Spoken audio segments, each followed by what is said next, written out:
Good afternoon and welcome to the show. My name is Cynthia Mwangi and this is Tubonge Thursday, courtesy of DSW Youth Can Straight Talk Kenya, and of course yours faithfully Cynthia Mwangi. Asanteni sana na karibuni sana from wherever it is that you're joining us from, because I'm assuming you're not just in Kenya. So just good morning, good afternoon, and good evening. Thank you for joining us. Remember, this is the only place where we're having straight talk conversations about matters that matter to the youth. It's not just one angle of it. No, no, no, no. Everything that matters to young people. My name is Cynthia Mwangi. I'm a radio presenter and I will be moderating today's session. And today's session is something that most of us are very passionate about it, especially young people. And this is youth and contraception. Why? Because in the coming days, in about 2 days, which is on the 26th of September, World Contraception Day will be celebrated. And ahead of this, we're having conversations and sessions that help people understand why certain conversations are important. And some of these are organizations, for example, DSW and Straight Talk. And the reason why we're having this conversation about contraceptives is very simple. We believe it's important to increase or even improve the awareness of contraception and also to enable young people to make informed choices on their sexual and reproductive health. And how more fantastic would it be if we're having this conversation with young people? And guess what? We are. We're having this conversation with two very remarkable people that I respect very, very much. One is a young lady called Rebecca Aching, who is a family planning youth champion, and the other is one Salfa Amuko, who will be joining us, and she is a reproductive health coordinator. Good afternoon, ladies. How are you? Good afternoon, Cynthia. Good afternoon, Cynthia. How are you doing? We're doing well. And Oh, you? fantastic, fantastic. I'm doing very, very well. Thank you very much. So, a Well, quick one. Sorry? thank you for hosting us. We're ready for the show. We believe it's going to be an interactive show. Oh, yes, it definitely will. So, now that Rebecca, you started on it, I'd like for you to first introduce yourself before I start throwing questions at you. Well, my name is Rebecca Chiang. I work for Stretchers Organization as the licensed adolescent counselor, and I'm also a sexual productive health champion and also family planning champion. So basically, what we do is empower the adolescent girls and young people on issues of sexual productive health and also family planning, so that they're in a position to make informed decisions for their own sexual health. Oh, fantastic, fantastic. That sounds very, very exciting. Selfa, kindly introduce yourself to our wonderful viewers. Okay, good afternoon once more. My name is Selfa Muko. I'm the County Reproductive Health Coordinator from Trans Nzoia County, and I coordinate all services pertaining reproductive health in the county to include the young people sexual reproductive health needs. Thank you so Oh, much. you're welcome. You're welcome. Now, I know before we got into this conversation, I remember, Selfa, you were telling me about the dynamics of working in Trans Nzoia County.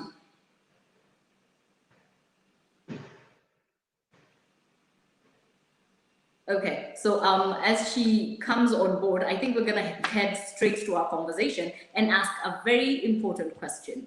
What is World Contraception Day? And not just that, why is it important for us to have this day? Rebecca, could you start it off? Well, World Contraception Day is a day that is always celebrated annually on 26th September. So, this is a day that is meant to increase awareness on contraceptions and Yes. to create more or to improve awareness so that young people are aware of types of family planning that are there, how they can use them, basically just to let them to make informed decisions based on the knowledge that they will be acquiring. So this day is always marked every 26th September for them to be aware and also make their own choices. Okay. Salfa, I don't know whether you're back on. I think when we talk about World Contraception Day, this is an annual worldwide campaign that is celebrated every 26th of September. And this campaign was launched way back in 2007, and its mission is to improve awareness of contraception and to enable young people make informed choices on their sexual reproductive health. Okay, and I love that you have said young people, and I'll stay with you, Sulfur, for a minute. Yes. How does the government, ideally by law, define the age bracket that is young people in Kenya? Okay, according to our constitution, anybody below the age of 18 years is a child. But according to the definition of the World Health Organization, anybody Yes. between the age of 10 to 19 is an adolescent. And the WHO has given them a grace period of up to 24 years because it is realized that these people, young people, will either be in school, colleges, trying to secure jobs, trying to settle in life.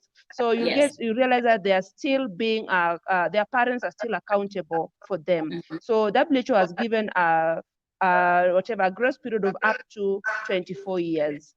So it's basically between 15. Yeah, but according to our constitution, even a youth goes up to 35 years.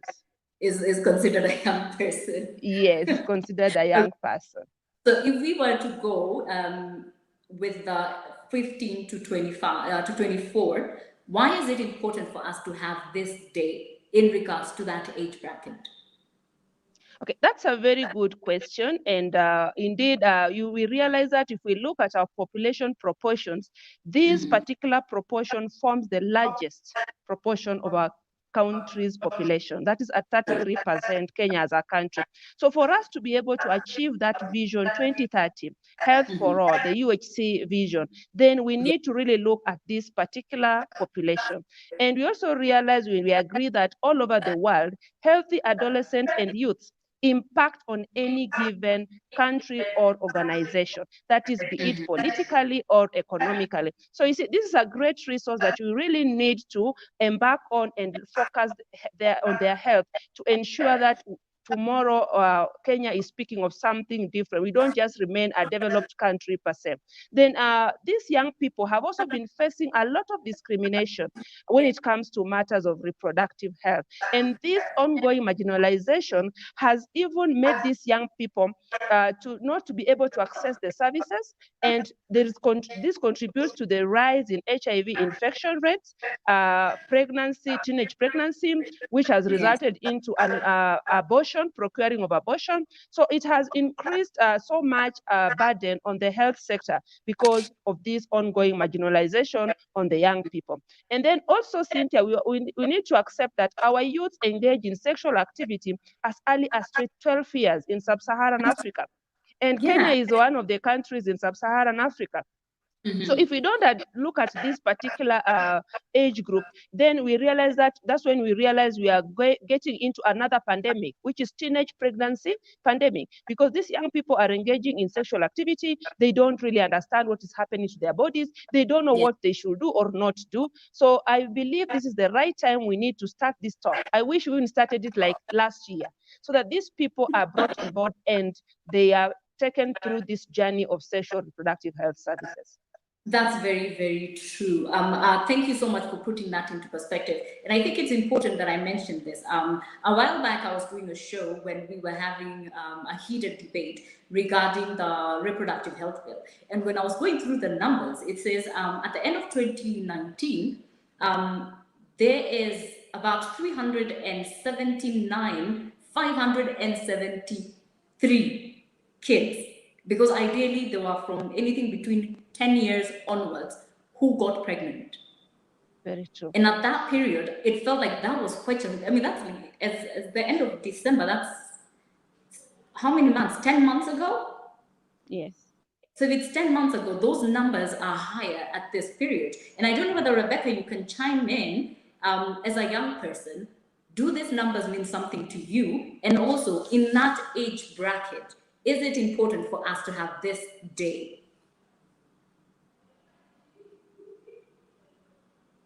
Rebecca? Yeah, what I can say is that this age, from the age of 15 2019. Or It's even just put on, unmute yourself, my dear.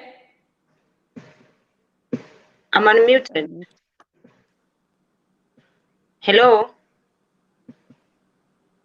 Okay, we seem to not be able to hear you. Hello, can you hear me? Yeah, I'm getting you, Rebecca. Okay, because I can't get you, but go on. Well, what I'm saying is that young adolescents, that is from the age of 19, and young people are the largest, or they make the largest number, especially in Kenya, according to the census that was done last year, 2019. So it shows that because we have a lot of young people, and I feel it is very key to invest in family planning for these young people, because the moment we don't invest in young people on issues of family planning, then we are sure we are going to lose our generation, current generation, because if they are the majority in our country, then we don't control that control in our nation, then we feel like there will be no, there will be, sorry, can you get me? Hello? Okay, as we try and figure out a bit of a challenge with Rebecca's, I want to continue this conversation with you, Selfa. You were telling me, yes, you were telling me about, especially in marginalized areas, the challenges that have been faced in the last couple of months. What has your experience been, especially in Trans Nzoia County? Actually, in Trans Nzoia County, like for the last reporting financial year 2019-2020, that is from 1st July to 30th of June 2020, we reported more than 11,000 cases of teenage pregnancy. It was 11,842, if I may be precise. And what I said is that youth general, or young people generally, happen to be marginalized. People think that contraception or sexual reproductive health services are only meant for couples. Yeah. So it becomes a big stigma to these young people. You know, when you talk about stigma, people think about it only when maybe you're discriminating somebody who has got a condition that you don't have. So it also happens even in services, whereby these young people are stigmatized, they're marginalized, they're put aside. Well, even our own constitution states clearly that everybody has got a right to access health services. There are policies that have been brought on board stating clearly that these people have got a right, this group of population has got a right to access health services. But still, we are marginalizing them. Even themselves are still stigmatizing themselves. They are not coming out clearly to seek for these services. So I think it's a undoing, the greatest undoing when it comes to these young people, that marginalization. Yes, so I understand that, but also what services currently are available for them?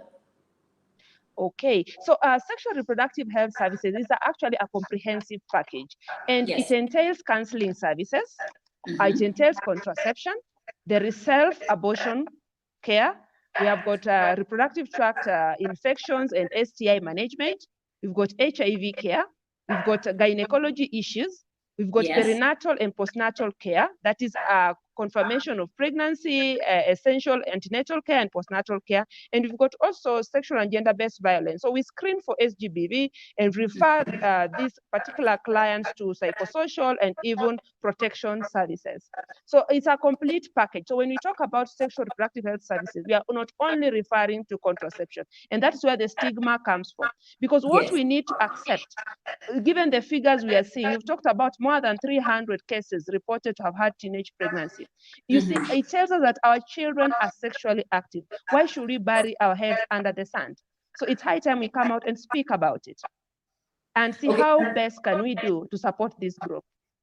And how so far in Trans Nzoia, we have tried to integrate this, and this is also one of the gaps in the health sector, whereby WHO started recommending youth-friendly health services way back in 2011. But up to now, not only Trans Nzoia, so many counties have not just come up to have centers specifically for young people, where they can go, articulate their issues, get services freely, interact freely, ask questions, even just using the modern technology online. So I think we are still lagging behind. I don't know what the reason is. Maybe the young people themselves need to take this and start driving the agenda forward. Oh, that's true. I totally agree with you. Now, I love that you have said that some of this, let's say the government has stepped in to try and Yes. assist. And I remember some time when we were having a session about a lot of teenage pregnancies in the last 6 months during COVID period. I think around 3rd of March, the government launched a national campaign against teenage pregnancies through the National Council for Population and Development. I don't know how that is going so far in your county. Okay, in my county, we also adopted that. On 18th of August, we happened to launch our Linda Jamii Trans Nzoia chapter, and this is a campaign against teenage pregnancy. And from Yes. that, through our His Excellency the Governor, a multisectoral committee was formed. A committee that has got a representation from the Education Department, Children's Department, Social and Gender, Agriculture, the Judiciary, the County Commissioner's Office, and Health Sector at large. And this committee is to spearhead the formulation of a framework, the teenage pregnancy reduction framework. So we have already done the first draft. We looked at it and people gave in their inputs, and we are yet to have another meeting next month so that we can look at it and see what way do we go. So we are already walking that journey as a county, Trans Nzoia. Oh, brilliant. Thumbs up to you. That's fantastic. Yes. Okay, I see Rebecca is back on. Rebecca, are we good? Yeah, I'm good. Hope now I'm clear. Fantastic. So good to have you. So I'm going to take you back a little bit and I'm going to ask you this. Why is it important for young people, especially now, I will consider myself a young person, but the age bracket between 15 and 24 to have access to youth-friendly and especially very friendly sexual and reproductive health services and facilities from your experience? Well, as I was saying earlier, is that majority of Kenyans, according to census that was done last year, 2019, is that most of us are young people.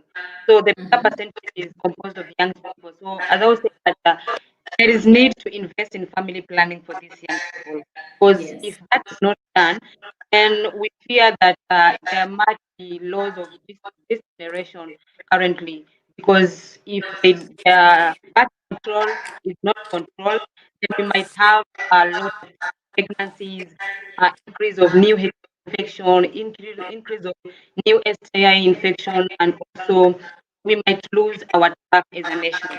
So that's why we feel, or as a young person, I feel it's very important for the government to invest, or even partners to invest in family planning for the young people, and also access to reproductive health services like family planning. Basically, like in Mombasa County, we have several youth-friendly centers for these young people to access the youth-friendly services. However, I can say that the youth-friendly centers are not standard that is supposed to be according to the guidelines there. So we still feel that the government needs to do a lot to ensure that the youth-friendly centers that are there, it should be strengthened, or even the services should be comprehensive, so that these young people are in a position to access these youth-friendly services without any stigma or without any discrimination. But the biggest challenge we've been facing is that these youth-friendly centers, are stationed in the health facilities, and when they're stationed in the health facilities, still have the health personnel as old mama or old papa. So as young person, I go to health facility, and this healthcare provider is of the age of my mother. There is that fear that she might start asking me questions like, as a young person, why am I active in sex at this younger age? So there is that stigma and discrimination where you feel that young people are not comfortable to access services in such facilities. Okay, fantastic. Thank you so, so much. As we head over, I think it's important that I remind you, first of all, that we are live on Facebook, we are live on Twitter, we are live on YouTube. All this courtesy of Straight Talk, and you're wondering how we're getting there. So Straight Talk KE on Twitter, Straight Talk Foundation on Facebook is how you will find us. Remember, our hashtag today is let me see. Youth, we're there. Youth na contraception KE. Youth na contraception KE. And as we do that, I think we have a fantastic contributor to this conversation. One, Stephen, checking in from Kilifi. Hi, Stephen, how are you? You can unmute yourself.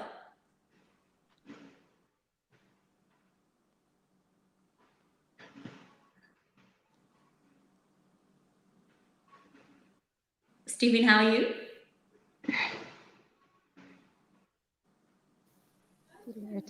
Hello.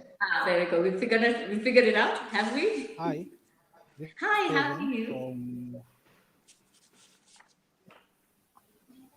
Okay, so I was saying this is Stephen from Kilifi. Yeah, from Kilifi County. I'm one of the youth advocates pushing for establishment of youth-friendly centers in Kilifi. It's good that I'm joining in. Okay.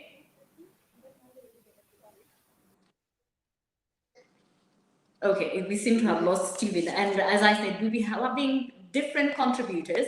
There's so many contributors from across the country. And I'm talking about Kakamega, Kilifi, Nairobi. We have Mombasa, we have Trans Nzoia. So as we progress with this conversation, there will be people who will be chiming in, who will be joining Rebecca and Salfa for us to have this conversation. Remember, Twitter, Facebook, Instagram is where we're having this conversation about contraception ahead of the World Contraception Day. And as we progress with that, there's a quick one I want to ask Salfa about the role of public sector in providing reproductive health. There's the healthcare, there's family planning, and then there's contraception to young people in Kenya. One, is it happening? And two, how often is it happening? Because it's very possible for us to have these conversations and to have the services ready, but are young people actually going in and taking advantage of the services? Okay, thank you so much, Cynthia. That's a good question. I have to accept. One thing we have to know, what are these youth-friendly health services we are talking about? WHO has given us qualities of a youth-friendly health service or youth-friendly center. Yes. And these services must be accessible, acceptable, affordable, available, and appropriate. So these are the keys to unlocking access to these services. So if we meet, pardon. Let me stop you there. Can you say that again and say it slowly so that they get it? Okay, I'm saying for us to understand whether the services are reaching the young people, the targeted population or not, we need to define clearly and understand what are these youth-friendly health services. So WHO, that is World Health Organization, has given us the standards or qualities that we need to look at and be able to say this service is youth-friendly. And this is, the service must be accessible. That is, any time a young person needs it, can get to it. Must be acceptable. That is, the young person himself or herself should like that service and go for it. Should be affordable, if possible at no cost, because these people are not yet on job. Should be available, which means anytime I want to a service, I go to a health facility, I'm able to get a service provider who's able to give the service. It should be appropriate. We have age-appropriate services or messages that we need to be giving these people. So you don't get a service that's supposed to be given to a 19-year-old and you want to give to a 10-year-old. So that's why we say appropriateness. Maybe I need HIV counseling and testing, and then here you are forcing me, no, I need to counsel you maybe on career development or something like that. So it should be tailored towards the need of that particular young person. That's where the appropriateness comes in. So now, when it comes to our sector as health, there is a big challenge. We have to admit that actually we have not met the WHO standards. Because why am I saying so? I am a healthcare provider working in the public sector, public domain. Our facilities the infrastructure does not have enough space to accommodate these young people. And you realize that this is a very unique population that just wants things done their own way. So you forget that if I'm going to the same facility with my own mother or auntie or a neighbor who knows me, then it becomes very challenging for me as a young person, for example, to go and access those services. So I'll be forced maybe to go and get from a private practitioner, and maybe this is not a trained qualified healthcare provider. That's when our challenges start coming in. So I think as the public sector, that is the health department or health ministry, in one way or another, we have failed. We may blame our young people that they are not coming on board to access the services, but in real sense, we are not doing exactly what is supposed to be done. And then when we plan also, because when I sit in my office as the reproductive health coordinator, I may be thinking when I'm seated on the desk that this is the right thing for the people.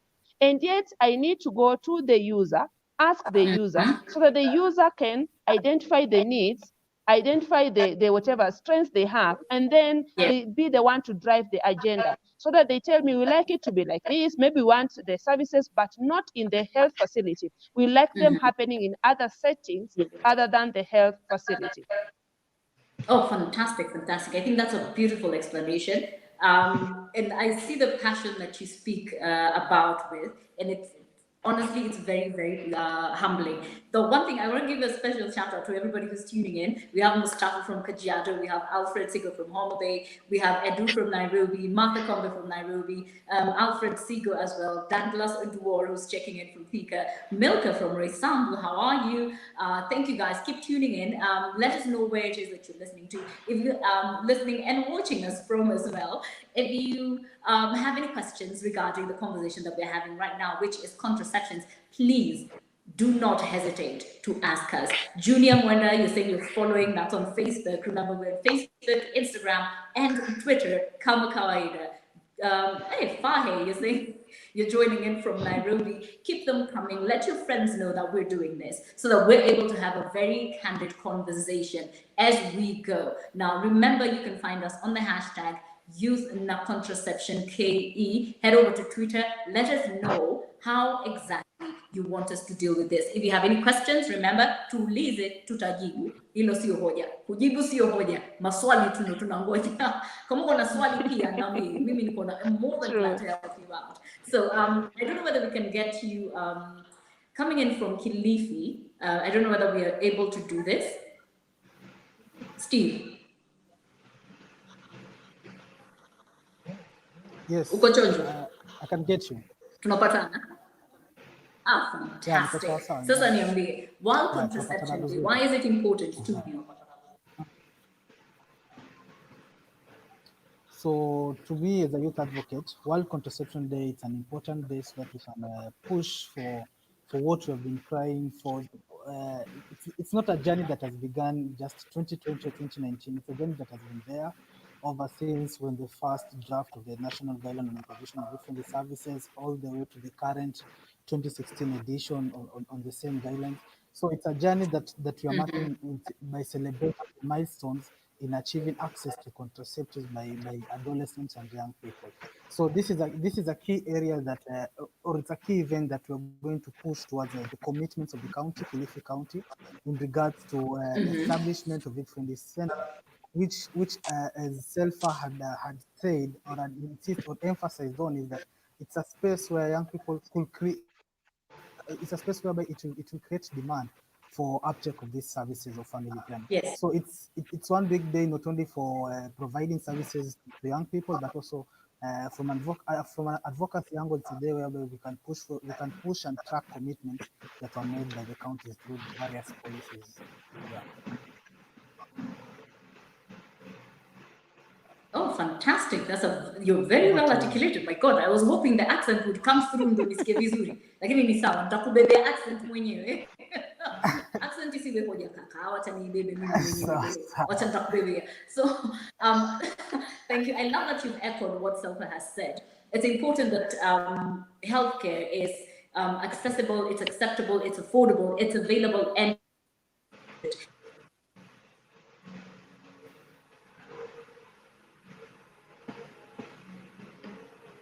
talking about COVID-19, and it has not been an easy period, that's for sure.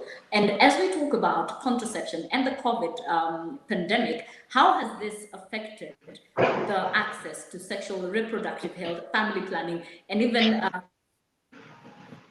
people? Rebecca? Yeah, thank you so much, Cynthia, for that question.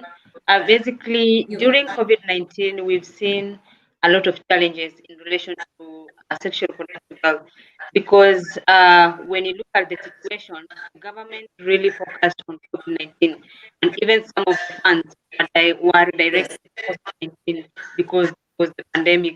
But again, they forgot that there is sexual reproductive health. Young people are still going to have sex despite the pandemic, because we can say they don't know because of the pandemic. The fact that now schools were closed and they were very free. They were at home with their boyfriends or even their partners at home.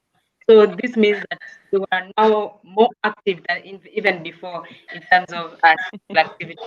So basically, as the government forgot that there was reproductive health, so there is a lot of fear that, okay, during the time that there was a lot of news, a lot of teenage pregnancy had increased, we can say during that time it was not related to COVID-19, but the teenage pregnancy that we are seeing now currently is what we can say that now these are teenage pregnancies that are related to COVID-19, because young people were not able to access reproductive health services in the health.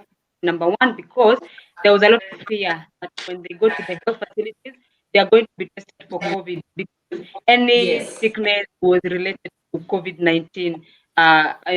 Any death was related to COVID-19. So you see that fear of, if I go to the health facility to seek family planning or even to go for treatment of sexual transmitted infection or just any other infection, the government might report that case as COVID-19. So that's why young people could not be able to access reproductive health services.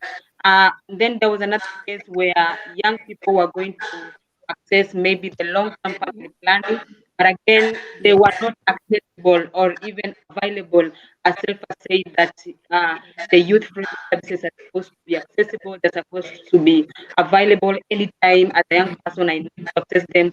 But during that time, some of them were out of stock, and we were not able, or some of the young people who were seeking the services were not able to get those services. So at this time, you can say now we have a lot of pregnancies, and these are just reported cases. We have cases that are not reported, of which others have even go further to procure unsafe abortions backstreet.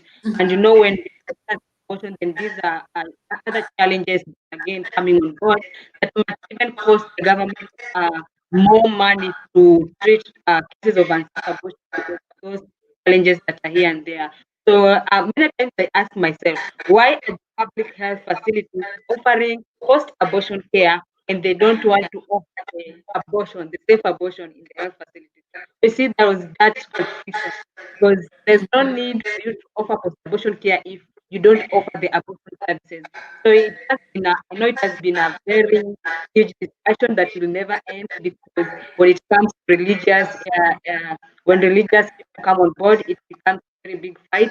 When parents come on board, because most parents believe that their children are very innocent, they're not Yes. usually active. So at this time, it's like they're getting shocked when they hear that the children are now pregnant. It's very key to engage parents, it's very key to engage religious leaders. They should tell us now, if we are preaching that young people should not have sex, then what is the solution to all this? Because the truth is, young people are sexually active. And we cannot deny that, as much as yes, we'll abstinence and we say to abstain, but again we don't follow them in their homes. We don't know what they're doing when they're alone. So we just need to admit that it's true, young people are having sex, and the government should allow that. It is very key for them to invest in family planning and allow them to access this contraception. Yeah, that's fantastic. Thank you for actually highlighting some of these things. I like what you're saying about parents not believing that their children are actually interacting in sexual habits. They assume they are not engaging in coitus in whatever form. You know, unajua mtoto wangu ni mzuri, hawezi kuwa anafanya hayo mambo. Nilimfundisha nikamwambia si wahi mutu.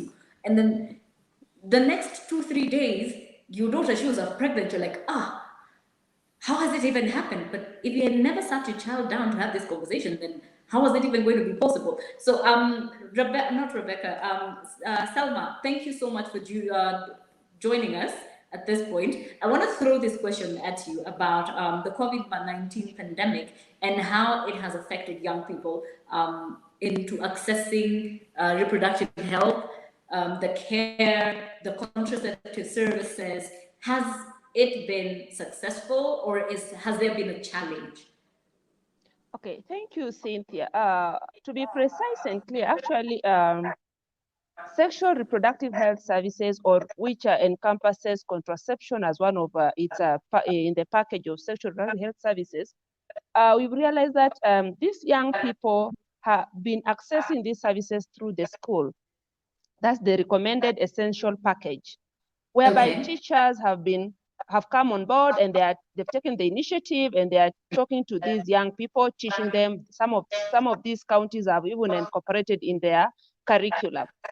Yes. Now, the challenge of COVID-19, when the schools closed, it means that these young people were disengaged from accessing that particular information. Yeah. Another thing, when we talk about, I will try to maybe disagree with my fellow panelist, Rebecca, when she says that government has focused on COVID-19 and forgotten about reproductive health services. To me, that is not true. Maybe in Mombasa, but in Trans Nzoia, we have got all the contraceptives that is required. The only challenge is that marginalization that young people keeps them off. They are not able to access the services freely. Our centers are not friendly. So to me, I may not say COVID-19 has affected the sexual reproductive health services as much, because these are essential services. And I think the government put it very clear that essential services are continuing and people are free to access these services anywhere, anytime. So I think it's just a wrong notion that you want to put on COVID-19. Health services have been ongoing, and it has been a problem even before COVID-19. Young people are not coming out to access these services. I have to be true to myself. Cynthia, look at these numbers we are now broadcasting over media, all over the place, teenage pregnancies. I'm telling you the truth, even in African countries, even me, I'm a healthcare worker, but I don't even go. I'm a mother. I've not been going to the antenatal clinic in the first trimester. It is in our culture that somebody only starts seeking antenatal care services when this person, already the pregnancy, everybody is seeing. In fact, in my community, and I believe all Kenyans are affected by that, it's a taboo to talk about a pregnancy that somebody has not seen. So we cannot pretend that these teenage pregnancies we are talking about are as a result of COVID-19. COVID-19 just came the other day. These numbers we are recording are pregnancies that occurred long time ago. Because the ones for COVID-19, believe me, Cynthia, we are going to start reporting them when these young girls report back to schools. When some of them will not be able to report back. Wait until Professor Magoha gives the exact date of reporting. That's when the teachers will now start giving us the right data. So Selfa Muko never reported because she's pregnant, or Selfa Muko reported, then she's taken back home because she's pregnant. That's when we are going to get the right data of these girls, because COVID-19 came into place in Kenya in March. And believe me, if I conceived in March, when do you start seeing the pregnancy? In June, that's when you start seeing, not even June, in September, after 6 months, that's when you start seeing that I'm pregnant or I'm gravid. And for young girls who are not married, if me who is in a marriage, I'm not able to come out and tell even my friend or sister that I'm expecting, unless there's a problem, that's when I go to a doctor to say, actually, maybe I've started bleeding or I've got pains. I wait until I start having some fetal movements in my uterus. That's when I say, okay, now let me go to the antenatal clinic. This is now, I assume this is a baby I'm carrying. A young girl who is not married, Cynthia, cannot come out to tell you I'm expecting, Mommy, I am carrying a pregnancy, because one thing, this is a mistake. So we cannot pretend that the numbers we are reporting now are because of COVID-19. The numbers we are reporting as post-abortion care, believe me, are the ones we can relate to COVID-19. But pregnancies, no. Let us be realistic. In fact, we are sitting on a time bomb, Cynthia. We're waiting. Wait until October. That is when you are going to see if at all COVID-19 has affected this. That's when we are going to see the numbers going higher and higher and higher. So we need to accept and agree that there is a gap.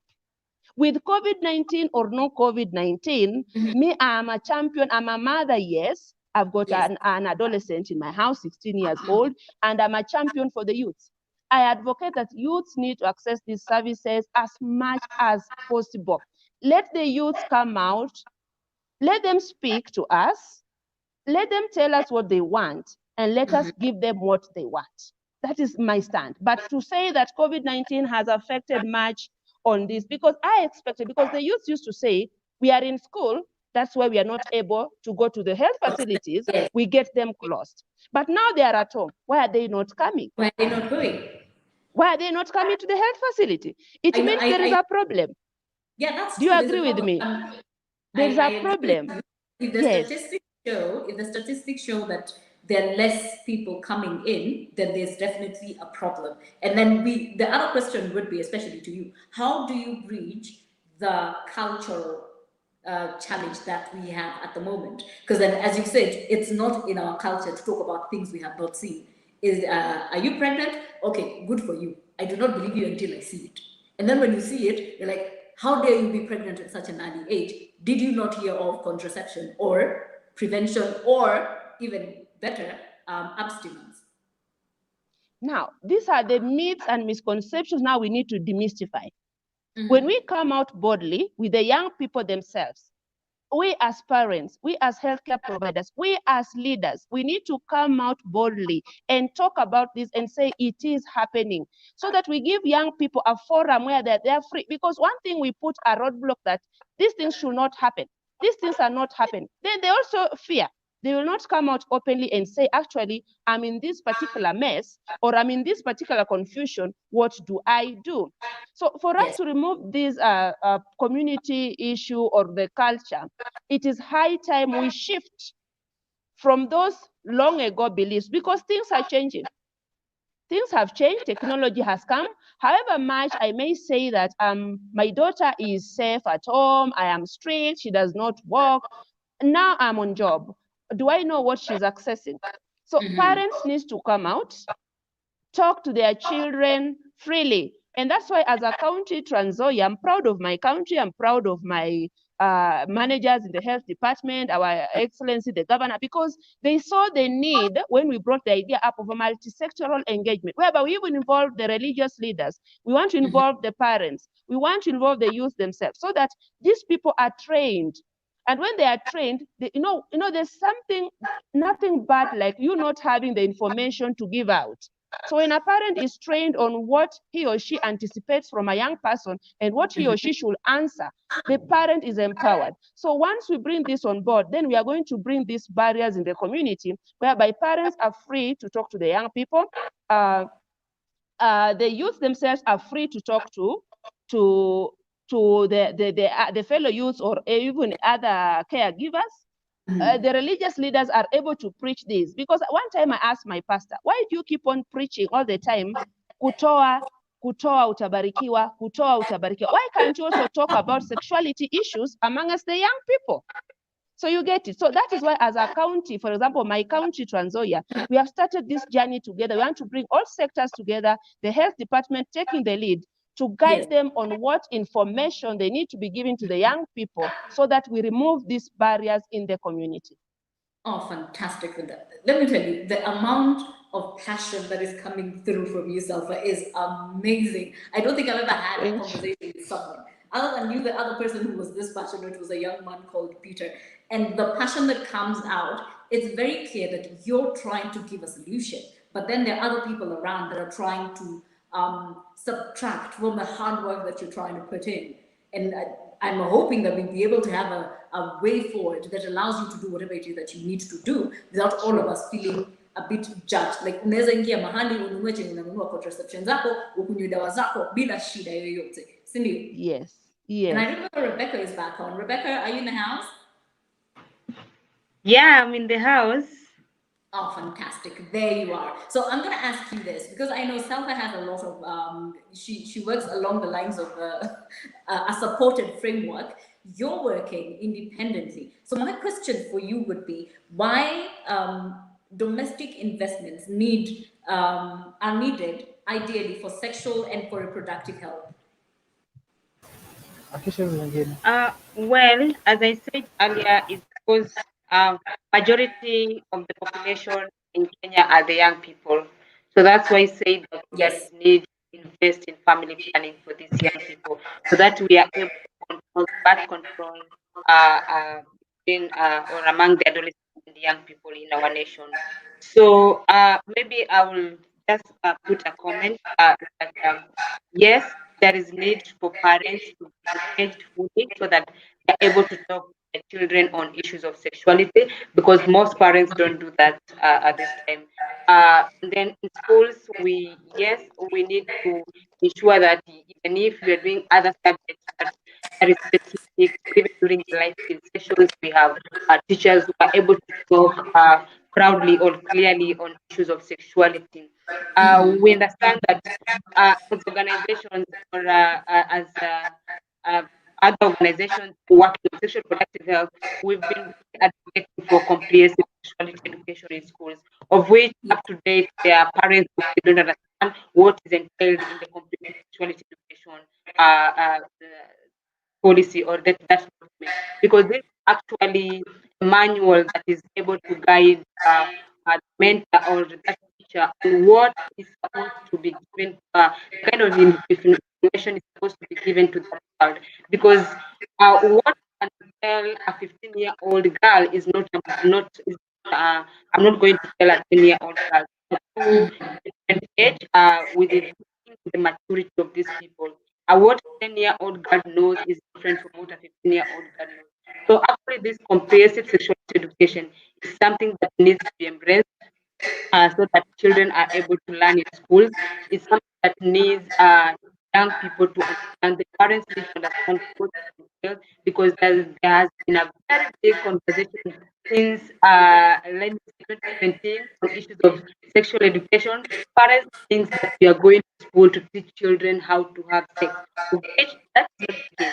We are going just to teach them on some of the changes that are occurring in their body and how they're going deal with some of the changes occurring in their body and how they're going to deal with the situation in the environment that they are in. So that if a girl is to say no, then he means no to whatever he's saying based on the information that they have. So that we don't say that young people don't have information.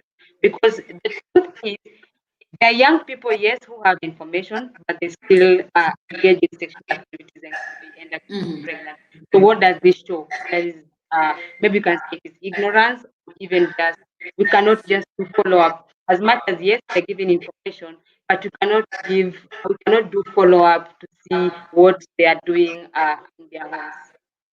Oh, fantastic, fantastic. I love that you're able to give us an even better 360 view of this conversation.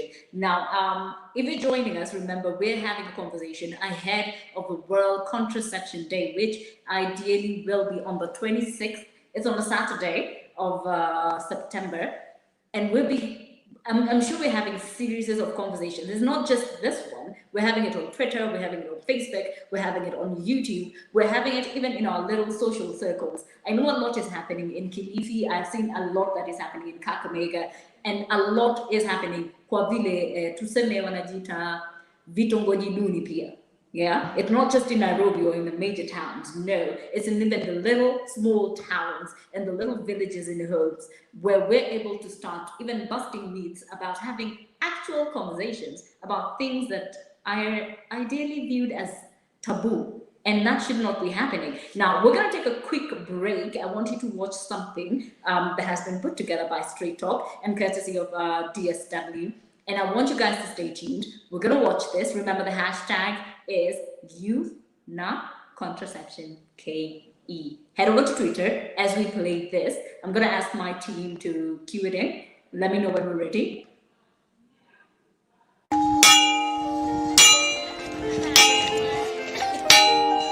Hi, my name is Sylvia and I'm 14 years old. My whole life, people have been telling me what I should and shouldn't do.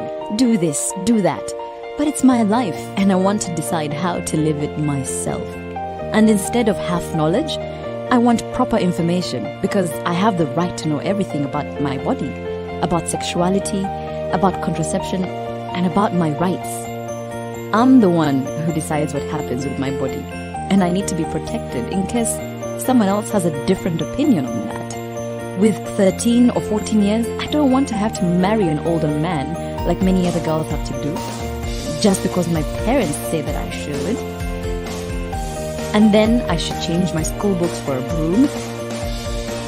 Become a mother at such a young age? No! My life belongs to me and me alone.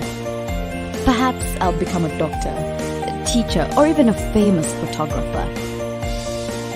I have the right to fulfill my dreams. Hi, I'm Sylvia, 25 years old, grown up, healthy, and of course, I still dream of falling in love with the right person. I have the right to decide with whom I want to be together. It is my decision. It is also our decision how many children to have, whether it's 1 child, 2 children, 3 children, or even no children at all. But that can only work if I can choose for myself. I need to have access to the contraceptives that fit my needs. And when I want to have a child, I have the right to a proper health system, before birth, during birth, and after birth for me and my child. We have our lives in our own hand, and we decide. It is our right.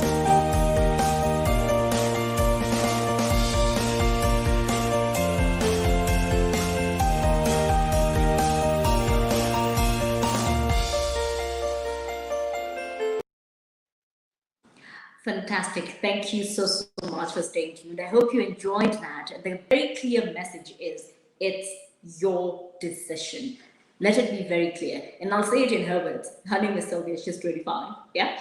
She said, it is my decision. And that's the reason why we're having this conversation. It's not just with me, it's with a group of people who also feel the same. That's DSW and Straight Talk, who also believe that it should be your decision of how you handle yourself, from how many children that you will get, if you want children in the first place. Is it something that is a conversation that we can have? So as we move forward, remember, we're on Instagram, we're on live. You can follow us at DSW Kenya, that's us on Twitter. You can find us on Facebook at DSW Kenya as well. If you're finding us on, if you're streaming this, remember it's on Straight Talk Foundation, that's Facebook, and YouTube as well. Thank you so much, guys, for tuning in.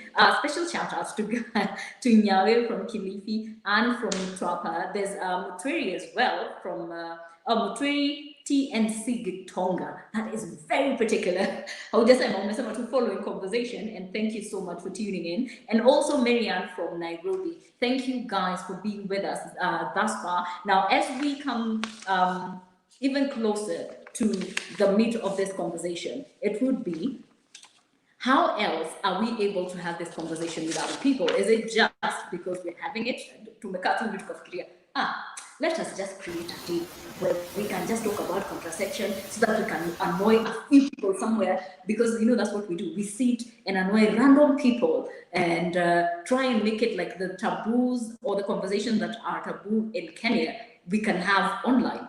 No, these are conversations ideally we should be having at the moment. And no, it's not even now, like tree planting. If we did not have this conversation 20, 30 years ago, we're having it too late. But then again, the best time to have this kind of conversation is now. Because why? Because then we're able to affect the change that we need, not just for us, but for the young people that will be coming after us, even for our own selves, so that we're able to have proper decision-making skills as well. I'll see you. Fantastic. So tell me, remember the hashtag is youth na contraception KE. Mtatupata pale, mnaweza tuongelesha ambao wanataka kutupata. You can send your questions there. So I know I asked this question to Rebecca, and I'm going to ask the same to you, Salfa, about investing in the conversation. And this is from domestic, and I know a lot of funding sometimes does not come through, but is it important to have funding, especially for this particular kind of conversation in Kenya and in Africa as a whole? Yes, very true. Actually, we need money for anything to go on, even in your own day-to-day activities. Without money, then you cannot move. Why am I saying so? Why am I advocating for funds to be allocated or budgets to be allocated to matters of sexual reproductive health to the young people? These sexual reproductive health services ensure that young people engage in positive relationships and delay in fast intercourse. Which means when our young people delay in engaging in intercourse, it's also going to reduce the chances of having these issues of teenage pregnancy, because this young girl will have matured, is able to make a decision, knows how to carry out herself. Even the young man is able to, knows how to carry himself out.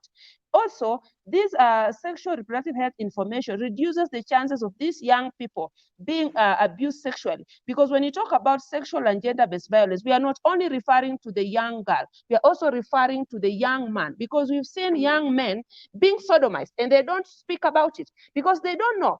And it takes a long time. I normally get annoyed on media when you see a young boy of 6 years saying it has been done to me for almost 1 year or so. Why couldn't you speak up? Because they don't have the information. So when we empower our young people with this information, be it a female or male, they are able to know that this is wrong. This is something that is being done to me is not the right thing. So I need to raise an alarm. And they'll be able to know, where do they raise this alarm to? Whom do they tell? Now, contraception also prevents unwanted pregnancies and also delayed conception, and it ensures that these young people mature. Even if it is the young boy, like the other time, a young boy of 13 years impregnates a 14-year-old and they get triplets. You can imagine the psychological trauma. So if these people are exposed to contraception, and these ones, we call them emancipated minors. And that's why sometimes I differ with our lawmakers, the legislators, whereby they want to stick so much on what the Constitution says or something like that, forgetting that there are also people are unique. There are those people, even if you talk to them, they'll just have to go and do it. And these ones, we refer to them in health as emancipated minors. They are already adults, but they are children. So they'll go and do those things, they go and experiment, and to them it's very okay. So we really need to cater for this population, if at all we are speaking about UHC. And for us to achieve that universal health care for all, we have to think about sexual reproductive health and allocate funds to it. That is my take.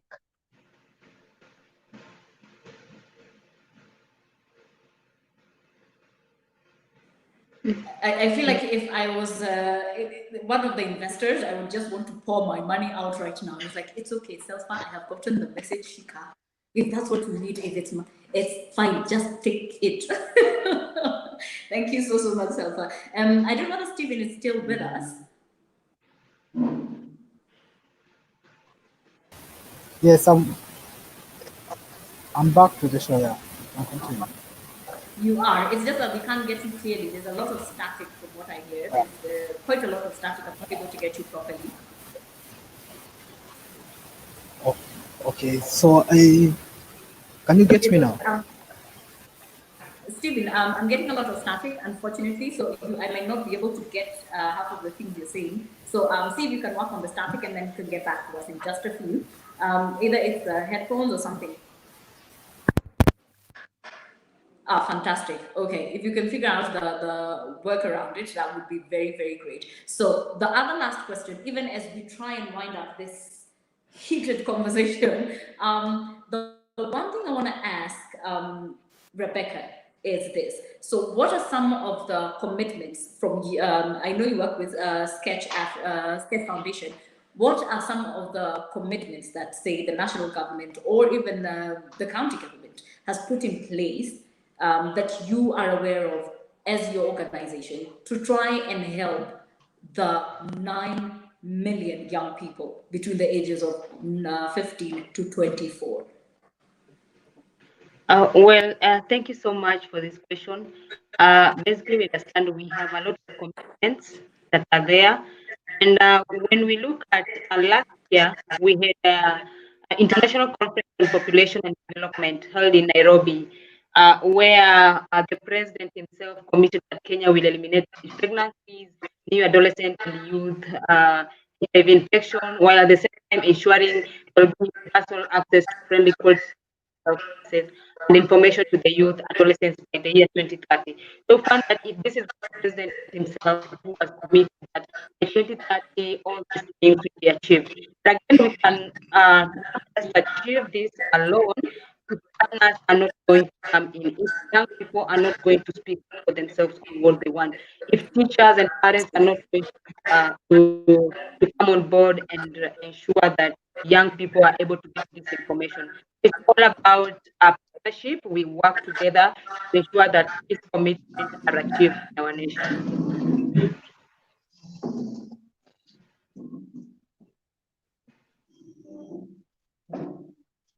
Back to you, Idera. Yes, okay, thank you. So I am one of those people who, when you're on live, you also go on live elsewhere so that you see who's tuned in. So let me see if I can get all of them. I know there's Anne Kenywa who's listening in. I'm joining from Safe Community Youth Initiative in Twapa, then Tweri as well. Lea Athiambo anasema I'm listening in. Evelyn Boa anasema, she has a good question, and I think I'll direct this to Safa. She says, during COVID-19, we have seen the numbers of teenage pregnancies rise. What is their take on contraception and teenage pregnancy? And I know you spoke about this, but I think it's important that you answer Evelyn on this one. Thank you, Cynthia. I think I'll not get tired of repeating my response to that particular question. Actually, we have just realized that the numbers have hiked during COVID-19. We need to ask ourselves, were these cases there before? Yes. Why were they not being reported? During this COVID-19, that's when everybody now started looking at the health sector. And that's when people start realizing, oh, there are some crazy things happening in the health sector. We have got crazy data coming out on media and all over the place. Everybody was trying to come up with something to trend in the name of COVID-19. I still refuse, and even my colleagues in the health sector will back me up, that the numbers of teenage pregnancies reported are not due to COVID-19. These cases happened long time ago. The ones of COVID-19 are yet to be reported or are now being reported. Now, this is a good question that particular participant has asked. What are we doing about contraception? And that is why I said this conversation, we ought to have started it way back 3 years ago or so, because it's telling us that there's something happening that is wrong, and yet we are still burying our heads in the sand saying that things are right. Things are not right. And this is what we need to agree as a country and the world at large, that these young people need something more. However much we talk maybe about contraception, they are available in the health facilities. Why are they not accessing? So those are some of the challenges we need to ask ourselves. Access, because the contraception is available, the service provider is available, the health facilities are there. Why are these people not going there? That is where we need to start addressing. Believe me, contraception are there. No one has denied the young people contraception. We give them according to their medical eligibility. But we need to ask ourselves, why are they not coming? That is where the ball of contention is. And we cannot look at it as health sector alone. We need everybody to come on board and give us their views that this is what we feel. If done, then these people are going to access. Maybe we are restricting the contraceptives in the health sector, where these contraceptives or any other form of sexual reproductive health services should be cascaded to another level or another setting where our young people can easily access and utilize. Back to you, Cynthia. Okay, great. And I think I want to throw this at, thank you. I want to throw this at Stephen from Kilifi. Are young people actually going to get these services from your experience? Now, Kilifi, so tell me, are young people going to access these services? Okay, so for me, I'll say that first of all, I think thanks for clarifying that, Selfa, and it's really informing that that you're counting the COVID-19 is not yet been reported, but it is. I think even from the HIS data, it also shows that there is a quite number that, if you compare to 2019, there is a rise in the pregnancy. And I'm not referring to March, because if probably COVID started at March, then the pregnancy reporting cases will happen maybe after 3 months or 4 months. So yes, there is COVID-19 pregnancy as a factor. And I'd like you to maybe look at it from this angle, that we were talking about intervention targeting adolescent and young people in schools, but that is now the access to information is a way of delaying their sexual debut. So currently they're now at home. without outreaches, which is not possible due to the gathering initially.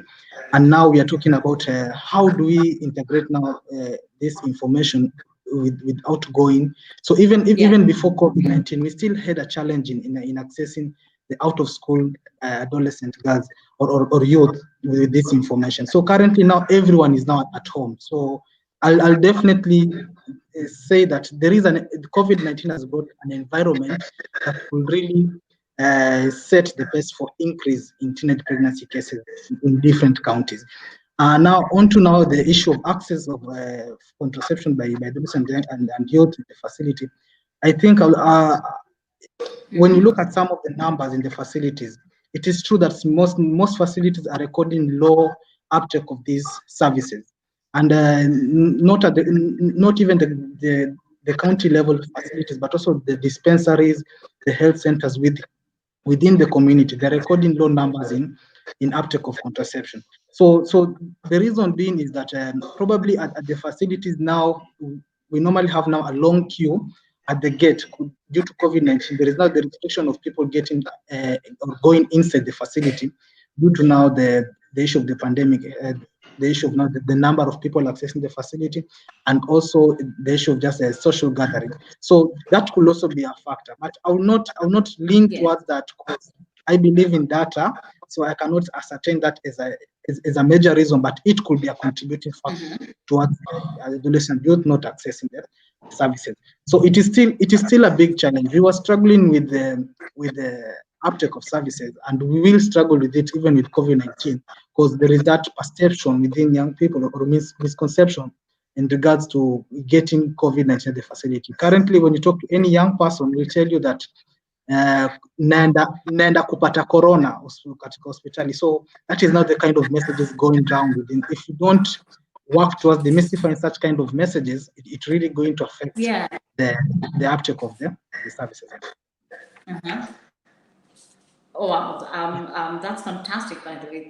Thank you so much, Steve. And I love that you're very articulate and you're even informed about the details that are happening in Kilifi. That is very exceptional. You'll not find that young many people who are that deeply engrossed in what is happening in their own species. So kudos to you and the work that you're doing. I really appreciate it. I'm getting, let me see, Violet Mbiti, anasema following Kinley, joining from Violet Mbiti Foundation. Thank you, Mbiti.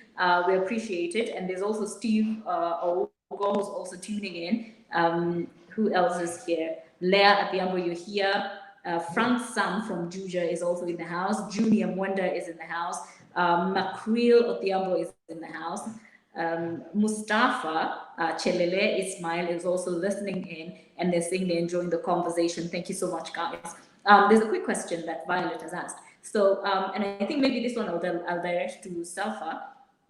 She says, county governments have relocated funds meant for contraceptives towards preventing COVID-19. What is your say on this?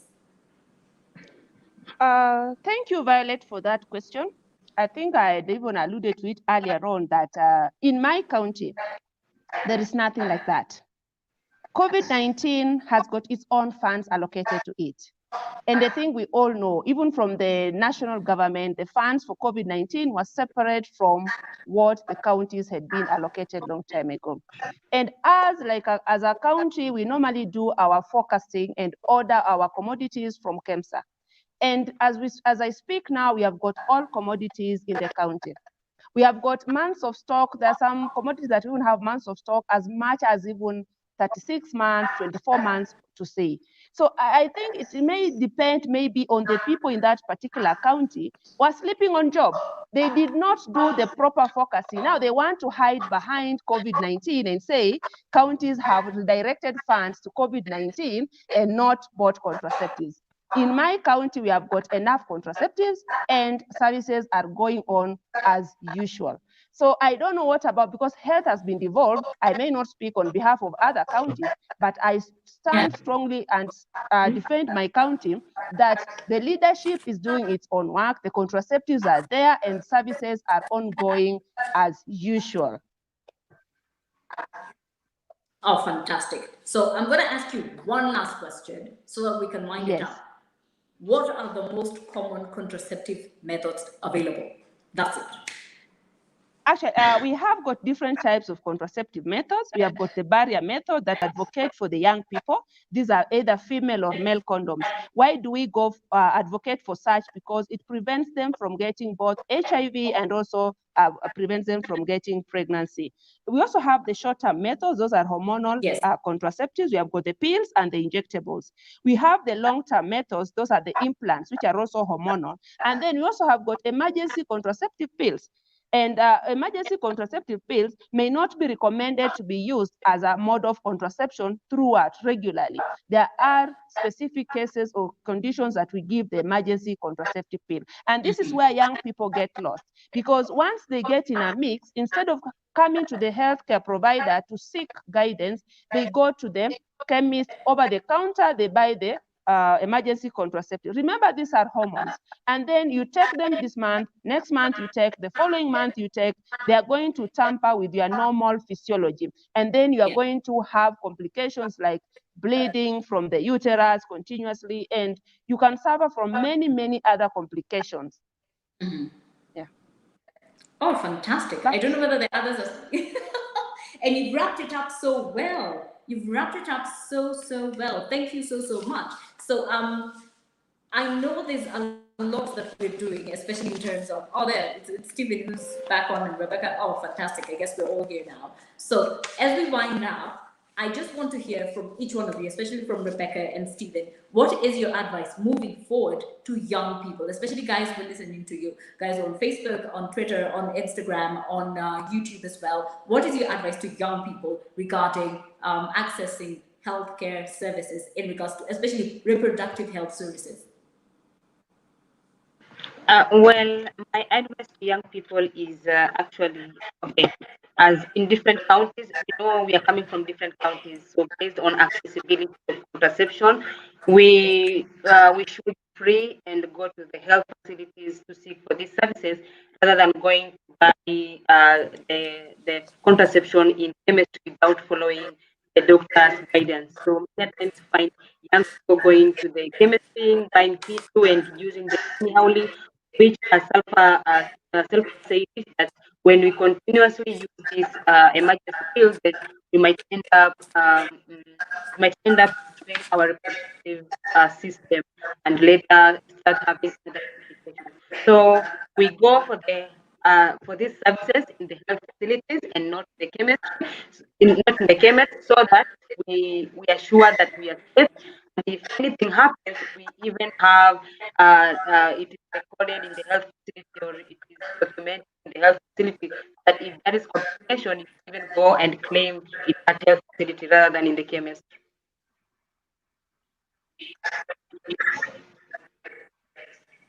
Okay, thank you so much, Rebecca. Stephen, your final words, and make it short.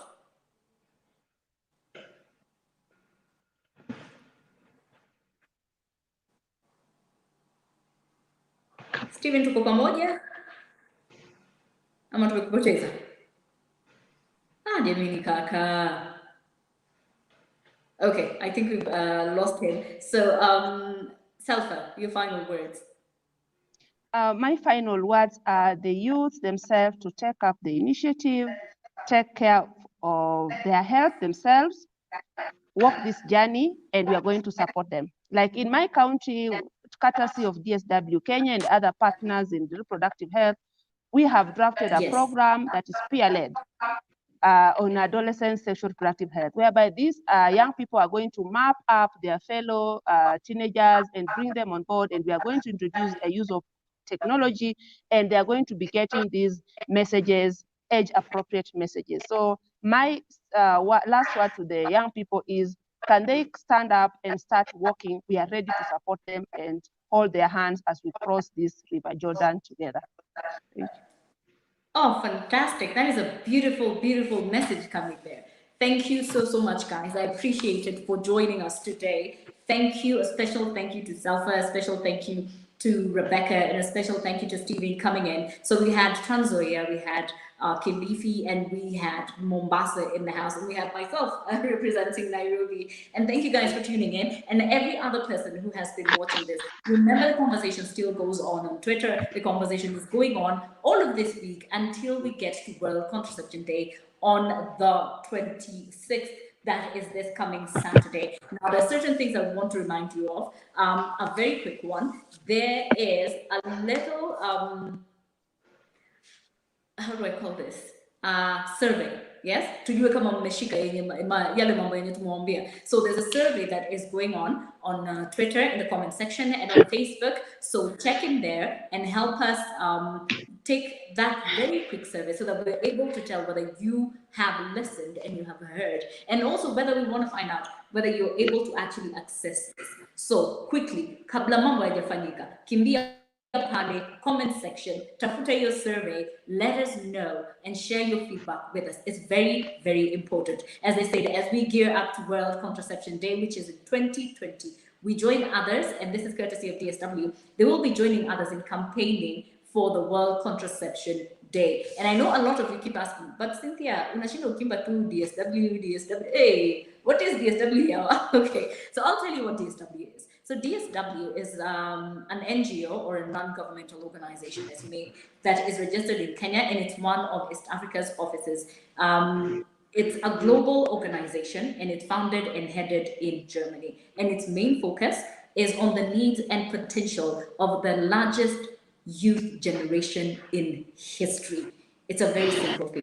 They are committed to creating demand and access to health information and services and supplies to the youth, and to secure their right for a brighter future. I'm sorry, it sounds like they're writing every single right thing that you want to hear right now. People who fight on my behalf, like that's all they do. They fight on my behalf, people.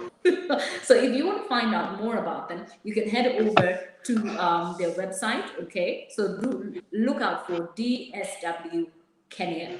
They're there on Facebook, they're there on Twitter. Also check out Straight Talk Kenya as well. And we want to thank you, everybody, for putting this together and for joining us. Again, my panel has been fantastic. Rebecca, Salfa, and Stephen, you guys have been fabulous. Thank you so much. Conversation continues throughout until 26th. Until then, guys, I love you, but I gotta leave you. But we'll tune in. Remember, the conversation goes on, okay? It's your take and my take, but most importantly, your decision in everything, okay? Thank you so much, guys, and I hope to see you soon in the next, maybe live, yes? Fantastic. Thank you, guys, and have a good one. Yes, you guys. Hi everybody. Hi guys, my name is Jenny Machula, Taragas High School. My name is Rafael Juma from Taita Taveta County Student School. My name is Maureen Shitawa. I'm from Shenas Girls High School located in Nakuru County. Mini Madu, Makimaina, Ika High. Hey guys, I'm Belinda Sifuna, Machel Girls School from 4. I'm in Form 3 and you're watching Straight Talk TV. Watching Straight Talk TV. I'm in Form 4, the school is in Machakos County, and you're watching Straight Talk TV. Keep watching.